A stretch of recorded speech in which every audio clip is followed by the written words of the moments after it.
ಅದಕ್ಕೆ ಪ್ರಧಾನಮಂತ್ರಿಗಳು ಈ ಯೋಗಕ್ಕೆ ಯಾಕೆ ಮಹತ್ವ ಕೊಟ್ರ ಅಂದ್ರೆ ಅವರು ಯೋಗಿಗಳಾಗ್ಯಾರ.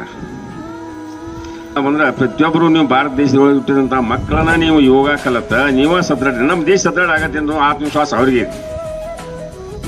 ಮುದುಕರಾದ್ಮೇಲೆ ನಮ್ಮಂತ ಕಲಿಯಕ್ಕಾಗೋದಿಲ್ಲ.